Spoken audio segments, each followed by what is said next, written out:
ਤਹਿਸੀਲ ਜੜ੍ਹਾਂਵਾਲਾ ਤੇ ਗੁਗੇਰਾ ਬ੍ਰਾਂਚ ਦੇ ਇਸ ਪਿੰਡ ਨੂੰ ਆਖਦੇ ਨੇ ਚੱਕ ਨੰਬਰ 121 ਗਾਫ ਵੇ ਸੂਰਜ ਕੁੰਡ। ਪ੍ਰੋਗਰਾਮ ਲਹਿੰਦੇ ਪੰਜਾਬ ਦੇ ਪਿੰਡ ਦੇ ਵਿੱਚ ਤੁਹਾਨੂੰ ਵਿਖਾਵਾਂਗੇ ਇਸ ਪਿੰਡ ਦੀਆਂ ਗਲੀਆਂ ਤੇ ਬਾਜ਼ਾਰ।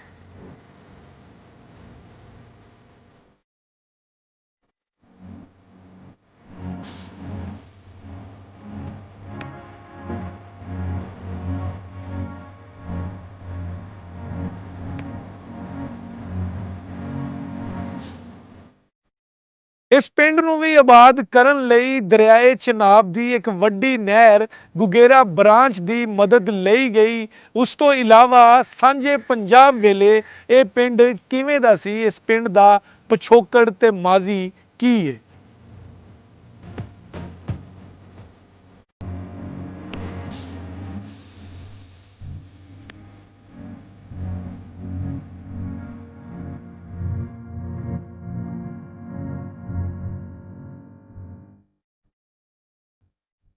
ਇਸ ਪਿੰਡ ਨੂੰ ਸੂਰਜ ਕੁੰਡ ਕਿਉਂ ਆਖਿਆ ਜਾਂਦਾ ਹੈ? ਪਾਕਿਸਤਾਨ ਬਣਨ ਦੇ ਬਾਵਜੂਦ ਵੀ ਇਸ ਪਿੰਡ ਦਾ ਨਾਮ ਕਿਉਂ ਨਹੀਂ ਬਦਲਿਆ ਗਿਆ? ਇੰਡੀਆ ਦੇ ਗੁਰਦਾਸਪੁਰ ਤੇ ਅੰਮ੍ਰਿਤਸਰ ਜ਼ਿਲ੍ਹੇ ਤੋਂ ਉੱਠ ਕੇ ਆਏ ਇਹਨਾਂ ਲੋਕਾਂ ਦਾ ਪਿਛੋਕੜ ਕੀ ਹੈ ਤੇ ਹੁਣ ਇਸ ਪਿੰਡ ਦੇ ਲੋਕ ਕੀ ਕਰਦੇ ਨੇ?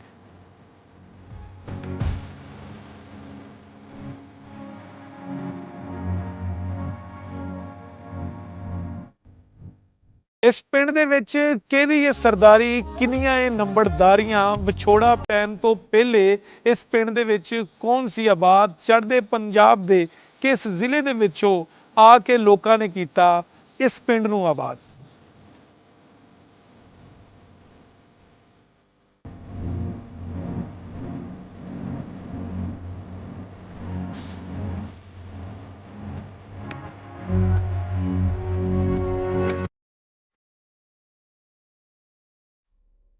ਰਾਣਾ ਇਫਤਖਾਰ ਅਹਿਮਦ, ਕੌਮ ਸਾਡੀ ਰਾਜਪੂਤ ਆ, ਗੋਤ ਸਾਡੀ ਭੱਟੀ ਹੈ, ਨਸਪਾਲ ਭੱਟੀ। ਯਾਨੀ ਸੰਨ 47 ਤੋਂ ਸਾਡੇ ਜਿਹੜੇ ਵੱਡੇ ਸੀਗੇ ਉੱਧਰੋਂ ਆਏ ਹਿੰਦੁਸਤਾਨ 'ਚੋਂ, ਜਲੰਧਰ ਤੋਂ।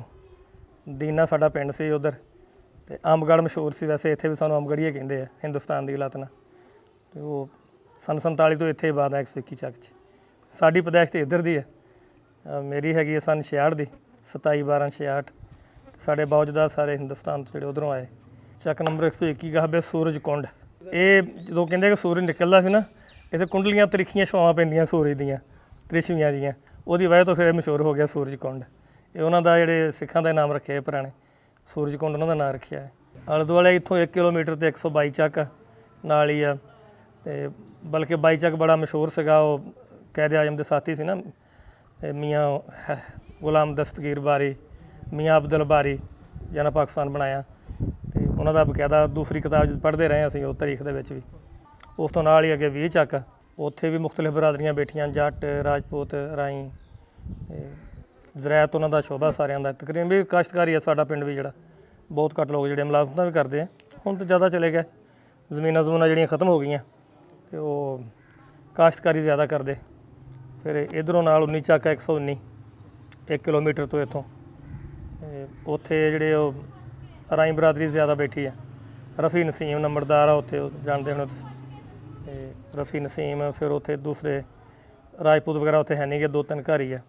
ਜ਼ਿਆਦਾ ਅਕਸਰੀਅਤ ਜਿਹੜੀ ਰਾਈ ਆ, ਗੁੱਜਰ ਬਰਾਦਰੀ ਬੈਠੀ 119 ਚੱਕ ਦੇ ਵਿੱਚ। ਇੱਕ ਉੱਥੇ ਵੱਡਾ ਸਾਡੇ ਸੀਗਾ ਪਹਿਲੇ ਰਾਣਾ ਹਕੀਮ ਸੀ, ਫੌਤ ਹੋ ਗਿਆ ਉਹ ਵੀ, ਸਿਆਣੇ ਬੰਦੇ। ਇਹ ਆ ਕਰੀਬੀ ਪਿੰਡ ਸਾਡੇ।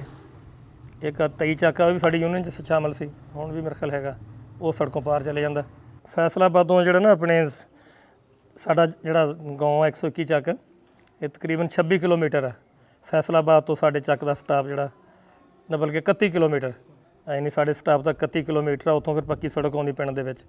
ਇਹ ਤਕਰੀਬਨ 1 ਕਿਲੋਮੀਟਰ ਤੋਂ ਵੀ ਘੱਟ ਹੀ ਆ, ਪੌਣਾ ਕਿਲੋਮੀਟਰ ਸਫ਼ਰ ਆ ਫੈਸਲਾਬਾਦ ਰੋਡ ਤੋਂ। ਪੈਦਲ ਵੀ ਆ ਜਾਂਦੇ ਲੋਕ, ਰਿਕਸ਼ੇ ਦੇ ਜ਼ਰੀਏ ਆ ਜਾਂਦੇ ਆਪਣੀ ਕਨਵੈਂਸ। ਅਤੇ ਹੁਣ ਜਿਹੜਾ ਨਵਾਂ ਇੱਧਰੋਂ ਸੜਕ ਬਣੀ ਆ ਹੈਦਰ ਟਾਊਨ ਵੱਲੋਂ, 19 ਚੱਕ ਵੱਲੋਂ ਜਿਹੜੀ ਆਉਂਦੀ ਹੈ, ਉਹ ਲਾਹੌਰ ਮੋੜ ਤੋਂ ਵੀ ਉੱਥੋਂ ਨਿਕਲ ਆਉਂਦੀ ਸੜਕ ਸਿੱਧੀ। ਜੜ੍ਹਾਂ ਵਾਲਿਓ ਆਉਣਾ, ਲਾਹੌਰ ਆਉਣਾ। ਹੁਣ ਸਾਡੇ ਲੋਕ ਜ਼ਿਆਦਾ ਇੱਧਰ ਦੀ ਆ ਜਾਂਦੇ 119 ਚੱਕ ਵੱਲ ਦੀ, ਇਹ ਵੀ ਸ਼ਾਰਟ ਰਸਤਾ।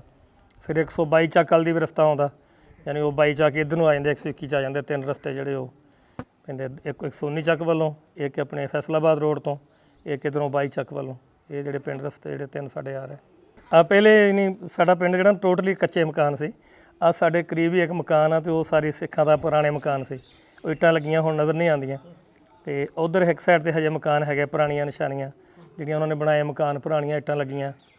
ਤੇ ਉਦੋਂ ਸਾਰਾ ਪਿੰਡ ਕੱਚਾ ਹੀ ਸੀਗਾ, ਕੱਚੇ ਮਕਾਨ ਸੀ, ਕੱਚੀ ਆਬਾਦੀ ਸੀ। ਆਹਿਸਤਾ ਆਹਿਸਤਾ ਫਿਰ ਜਿਹੜੀ ਤਰੱਕੀ ਹੁੰਦੀ ਗਈ, ਹੁਣ ਤਾਂ ਤਕਰੀਬਨ ਕੱਚਾ ਮਕਾਨ ਕੋਈ ਵੀ ਨਹੀਂ ਰਹਿ ਗਿਆ ਪਿੰਡ 'ਚ। ਇਹ ਸਾਰਾ ਪਿੰਡ ਹੀ ਜਿਹੜਾ ਪੱਕਾ ਹੋ ਗਿਆ। ਆਬਾਦੀ ਜਿਹੜੀ ਉਹ ਕਾਫੀ ਜ਼ਿਆਦਾ ਵੱਧ ਗਈ। ਪਹਿਲੇ ਥੋੜ੍ਹੀ ਜਿਹੀ ਆਬਾਦੀ ਸੀਗੀ, ਖੁੱਲ੍ਹੇ ਖੁੱਲ੍ਹੇ ਹਾਤੇ ਸੀ ਤੇ ਮਾਲ ਮਵੇਸ਼ੀ ਬਹੁਤ ਜ਼ਿਆਦਾ ਸੀ ਸਾਡੇ ਪਿੰਡ 'ਚ। ਉਹ ਵੀ ਹੁਣ ਤਕਰੀਬਨ ਖਤਮ ਹੋ ਗਿਆ, ਬਹੁਤ ਘੱਟ ਹੀ ਰਹਿ ਗਿਆ। ਨੰਬਰਦਾਰੀਆਂ 2 ਆ ਸਾਡੇ ਪਿੰਡ 'ਚ ਜਿਹੜੀਆਂ ਸ਼ੁਰੂ ਤੋਂ ਜਦੋਂ ਦਾ ਸਾਡਾ ਪਿੰਡ ਆਬਾਦ ਹੋਇਆ। ਅਸੀਂ ਹਿੰਦੁਸਤਾਨ ਤੋਂ ਜਦੋਂ ਆਏ ਨੇ ਚੱਲ ਰਹੀਆਂ। ਚੌਰੀ ਨੂਰ ਅਹਿਮਦ ਹੁੰਦਾ ਨੰਬਰਦਾਰ, ਉਹ ਫੌਤ ਹੋ ਗਿਆ। ਉਹਨਾਂ ਦਾ ਬੇਟਾ ਸੀ, ਉਹ ਵੀ ਫੌਤ ਹੋ ਗਿਆ। ਫਿਰ ਰਾਣਾ ਆਫਤਾਬ ਉਹਨਾਂ ਦਾ ਗਾਂ ਪੋਤਾ ਵਾ, ਨਹੀਂ ਉਹ ਨੰਬਰਦਾਰ ਆ। ਉਧਰ ਇੱਕ ਚੌਰੀ ਅਕਬਰ ਆ, ਰਾਈ ਬਰਾਦਰੀ ਆ। ਉਹ 2 ਨੰਬਰਦਾਰੀਆਂ ਪਿੰਡ ਦੀਆਂ ਦੋਨੋਂ ਚੱਲ ਰਹੀਆਂ। ਰਾਜਪੂਤ ਬਰਾਦਰੀ ਆ ਜ਼ਿਆਦਾ, ਯਾਨੀ ਇੱਕ ਤਾਂ ਸਾਡੀ ਜਿਹੜੀ ਬਰਾਦਰੀ ਹੈ ਜਲੰਧਰ ਤੋਂ ਆਏ ਜ਼ਿਆਦਾ ਰਾਜਪੂਤ ਜਿਹੜੇ ਸੀਗੇ, ਯਾਨੀ ਗੁਰਦਾਸਪੁਰ ਦੇ ਜਲੰਧਰ ਦੇ ਜਿਹੜੇ ਜ਼ਿਆਦਾ, ਅਸੀਂ ਜਲੰਧਰ ਦੇ ਰਾਜਪੂਤ ਹਾਂ, ਉਹ ਗੁਰਦਾਸਪੁਰ ਦੇ ਸੀ। ਰਾਈ ਬਰਾਦਰੀ ਜਿਹੜੀ ਉਹ ਬਟਾਲੇ ਤੋਂ ਆ ਕੇ ਜਿਹੜੀ ਰਾਈ ਬਰਾਦਰੀ ਆਬਾਦ ਹੋਈ। ਕੁਝ ਸਾਡੇ ਪਿੰਡ ਸ਼ੁਰੂ ਤੋਂ ਰਹਿਣ ਵਾਲੇ ਸੀਗੇ। ਤੇ ਗੁੱਜਰ ਬਰਾਦਰੀ ਵੀ ਹੈਗੀ ਆ ਕਾਫੀ ਪਿੰਡ ਦੀ ਪਰਲੀ ਸਾਈਡ 'ਤੇ।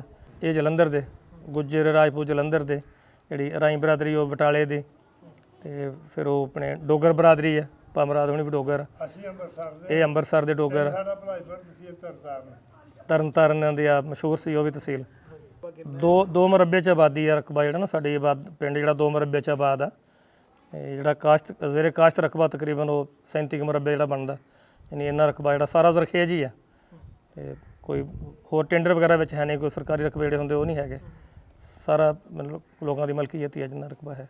ਜ਼ਰਾਅਤ ਨਾਲ ਤਅੱਲੁਕ ਆ ਜ਼ਿਆਦਾ, ਯਾਨੀ ਜਿਹੜੇ ਕਾਸ਼ਤਕਾਰੀ ਕਰਦੇ, ਜ਼ਿਮੀਂਦਾਰਾ ਕਰਦੇ ਨੇ। ਫਿਰ ਮੁਲਾਜ਼ਮਤ ਪੇਸ਼ਾ ਵੀ ਹੁਣ ਕਾਫੀ ਹੋ ਗਏ ਨੇ ਮਿੱਲਾਂ ਦੇ ਵਿੱਚ, ਕੋਈ ਸਰਕਾਰੀ ਤੌਰ 'ਤੇ ਵੀ ਕਾਫੀ ਹੈ। ਪੁਲਿਸ ਦੇ ਵਿੱਚ ਸਾਡੇ ਚੱਕ ਦੇ ਕਾਫੀ ਨੌਜਵਾਨ ਜਿਹੜੇ ਉਹਨੂੰ ਸਰਵਿਸ ਕਰ ਰਹੇ। ਤੇ ਉਹ ਪੁਲਿਸ ਦੇ ਵਿੱਚ ਹੋਰ ਸਰਕਾਰੀ ਵਾਪਡਾ 'ਚ ਵੀ ਹੈਗੇ 1-2-3। ਇਹ ਡਿਸਪੈਂਸਰੀ ਨਹੀਂ ਸਾਡੇ ਪਿੰਡ 'ਚ ਕੋਈ ਵੀ, ਨਾ ਕੋਈ ਹੌਸਪੀਟਲ ਆ। 22 ਚੱਕਾ ਕਰੀਬ ਉੱਥੇ ਹੈ ਆ ਉਹ ਜਿਹੜਾ ਸਰਕਾਰੀ ਹਸਪੀਟਲ ਆ। ਉੱਥੇ ਲੋਕ ਚਲੇ ਜਾਂਦੇ ਨੇ ਮੈਡੀਸਨ ਵਾਸਤੇ ਜਿਹੜੇ ਸਰਕਾਰੀ ਤੌਰ 'ਤੇ। ਬਾਕੀ ਸਰਕਾਰੀ ਤੌਰ 'ਤੇ ਪਿੰਡ 'ਚ ਨਹੀਂ ਹੈ। ਬੱਚੀਆਂ ਦਾ ਇੱਕ ਸਕੂਲ ਆ ਸਾਡਾ, ਉਹ ਹੈ ਆ 5ਵੀਂ ਤੱਕ ਬਸ। ਉਹ ਯਾਨੀ ਪ੍ਰਾਇਮਰੀ ਸਕੂਲ ਆ। ਉਹਦੇ ਵਾਸਤੇ ਕੋਸ਼ਿਸ਼ਾਂ ਵੀ ਹੋਈਆਂ ਕਿ ਮਿਡਲ ਤੱਕ ਹੀ ਹੋ ਜਾਏ, ਲੇਕਿਨ ਨਹੀਂ ਹੋ ਸਕਿਆ। ਹਾਲਾਂਕਿ ਆਬਾਦੀ ਬਹੁਤ ਜ਼ਿਆਦਾ ਹੋ ਜਾਣਾ ਚਾਹੀਦਾ ਸੀ, ਲੇਕਿਨ ਉਹ ਨਹੀਂ ਕਰ ਸਕੇ। ਬੱਚਿਆਂ ਦਾ ਸਕੂਲ ਜਿਹੜਾ ਉਹ ਵੀ ਪ੍ਰਾਇਮਰੀ ਤੱਕ ਹੀ ਹੈ, ਯਾਨੀ ਮਿਡਲ ਵੀ ਨਹੀਂ ਹੈ।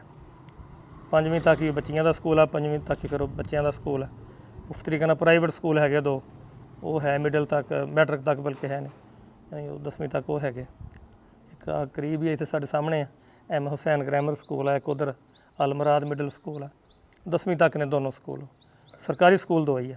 ਅਲਕੀ ਤੌਰ 'ਤੇ ਸਾਡਾ ਪਿੰਡ ਜਿਹੜਾ ਸਾਰਾ ਤਕਰੀਬਨ ਅਹਿਲੇ ਸੁੰਨਤ ਆ, ਯਾਨੀ ਅਹਿਲੇ ਸੁੰਨਤ ਵੱਲ ਜਮਾਤ, ਹਨਫੀ ਬਰੇਲਵੀ ਮਸਲਕ ਆ।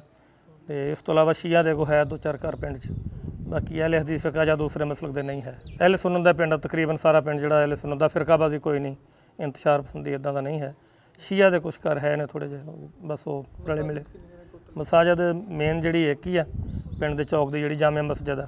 ਇੱਕ ਹੁਣ ਮਸਜਿਦ ਬਣੀ ਆ ਉਧਰ ਜਾਮਿਆ ਕਾਦਰ, ਛੋਟੀ ਮਸਜਿਦ ਆ। ਪਿੰਡ ਸਾਡਾ ਠੀਕ ਆ, ਪੁਰਅਮਨ ਨਹੀਂ ਆ। ਬਾਕੀ ਇੱਕ ਦੋ ਵਾਕਿਆਤ ਇੱਦਾਂ ਦੇ ਹੋਏ ਆ, ਯਾਨੀ ਕਤਲ ਵਗੈਰਾ ਵੀ ਹੋ ਗਿਆ, ਲੇਕਿਨ ਮਜਮੂਈ ਤੌਰ 'ਤੇ ਪਿੰਡ ਜਿਹੜਾ ਪੁਰਅਮਨ ਆ, ਲੋਕ ਠੀਕ ਆ, ਆਪਣੇ ਹੱਸਦੇ ਸਾਰੇ ਤਲਕ ਇੱਕ ਦੂਜੇ ਦਾ, ਬਰਾਦਰੀਆਂ ਨਾਲ ਕੋਈ ਇੱਦਾਂ ਦਾ ਮਸਲਾ ਨਹੀਂ ਹੈਗਾ। ਖੁਸ਼ੀ ਗਮੀ ਦੇ ਸਾਰੇ ਲੋਕ ਇਕੱਠੇ ਹੁੰਦੇ ਜਾਂਦੇ, ਜਨਾਜ਼ਾ ਕੋ ਹੋ ਜਾਂਦਾ, ਫੌਤਗੀ ਹੋ ਜਾਂਦੀ, ਸਾਰੀਆਂ ਬਰਾਦਰੀਆਂ ਇਕੱਠੀਆਂ ਹੁੰਦੀਆਂ, ਸਾਰਾ ਪਿੰਡ ਹੀ ਇਕੱਠਾ ਹੋ ਜਾਂਦਾ। ਇਹ ਬੜੀ ਅੱਛੀ ਗੱਲ ਆ। ਵੈਸੇ ਇਹ ਆਪਣੇ ਉਹ ਸੂਰਜ ਕੁੰਡ ਜਿਹੜਾ ਨਾ ਤਕਰੀਬਨ ਕਹਿੰਦਾ ਕੋਈ ਨਹੀਂ, ਅਸੀਂ ਸਾਰੇ 121 ਕਹਿੰਦੇ ਆ। ਉਹ ਇੱਦਾਂ ਜਦੋਂ ਤੁਸੀਂ ਆ ਕੇ ਗੱਲ ਕੀਤੀ ਆ ਤੇ ਹੁਣ ਆ ਗਿਆ ਕਿ ਸੂਰਜ ਕੁੰਡ, ਜਾਂ ਕਿਤੇ ਕੋਈ ਪੁਰਾਣੇ ਕਾਗਜ਼ਾਂ 'ਚ ਕਿਤੇ ਕੋਈ ਜ਼ਿਕਰ ਆ ਜਾਂਦਾ ਸੂਰਜ ਕੁੰਡ, ਵਰਨਾ ਨਹੀਂ। 121 ਮਸ਼ਹੂਰ ਆ, 121 ਚੱਕ ਨਹੀਂ। ਮੇਰਾ ਖਿਆਲ ਰੂਟੀਨ 'ਚ ਹੀ ਆ ਜਿਹੜਾ ਸਾਰਾ ਹੈ। ਉਹ ਕੋਈ ਪੁਰਾਣਾ ਕਲਚਰ ਖਤਮ ਹੋ ਗਿਆ। ਪਹਿਲੇ ਮੱਝਾਂ ਬਹੁਤ ਜ਼ਿਆਦਾ ਸੀ, ਡੰਗਰ ਬਹੁਤ ਸੀਗੇ, ਦੇਸੀ ਘੇ ਤੇ ਦੁੱਧ ਵਗੈਰਾ ਹਰ ਸ਼ੈ ਆਮ ਸੀ, ਸਾਰਿਆਂ ਨੂੰ ਪਤਾ। ਉਹ ਚੀਜ਼ਾਂ ਹੁਣ ਤਕਰੀਬਨ ਪਿੰਡ ਦੀਆਂ ਨਾ ਖਤਮ ਹੁੰਦੀਆਂ ਜਾ ਰਹੀਆਂ। ਉਹ ਨਹੀਂ ਹੈ ਐਡਾ ਨਾ ਹੁਣ ਮਸ਼ਹੂਰ ਆਈਟਮ ਜਾਂ ਸੁਗਾਤ ਸਾਡੀ ਕੋਈ ਸਪੈਸ਼ਲ ਤਾਂ ਕੋਈ ਨਹੀਂ ਹੈ ਪਿੰਡ ਦੀ। ਗਰਾਊਂਡ ਦਾ ਵੀ ਕਾਫੀ ਮਸਲਾ ਸਾਡੇ ਪਿੰਡ 'ਚ ਨਾ, ਗਰਾਊਂਡ ਨਹੀਂ ਹੈਗੇ। ਤੰਗ ਆ ਬੱਚੇ ਜਿਹੜੇ ਨਾ, ਇੱਦਾਂ ਬਾਹਰ ਖੇਤਾਂ ਜਾ ਕੇ ਜਾਂ ਕਿਸੇ ਜਗ੍ਹਾ 'ਤੇ ਉਹ ਖੇਡਦੇ ਆ। ਕ੍ਰਿਕਟ ਦੇ ਸ਼ੌਕੀਨ ਆ ਕਾਫੀ, ਕ੍ਰਿਕਟ ਵਗੈਰਾ ਵੀ ਖੇਡਦੇ ਆ। ਕਬੱਡੀ 'ਚ ਵੀ ਦਿਲਚਸਪੀ ਲੈਂਦੇ ਬੱਚੇ ਕੋਈ। ਬਸ ਇਹੀ ਆ ਮੇਰੇ ਖਿਆਲ 'ਚ। ਹੋਰ ਫੁੱਟਬਾਲ, ਹਾਕੀ ਵਗੈਰਾ ਦਾ ਜ਼ਿਕਰ ਹੀ ਨਹੀਂ ਮੇਰੇ ਖਿਆਲ ਨਹੀਂ ਹੈ। ਨਹੀਂ, ਕ੍ਰਿਕਟ ਅਤੇ ਕਬੱਡੀ ਵਗੈਰਾ ਨਾਲ ਦਿਲਚਸਪੀ ਰੱਖਦੇ। ਕਬੱਡੀ ਵੀ ਕਾਫੀ ਲੜਕੇ ਖੇਡਦੇ ਨੇ।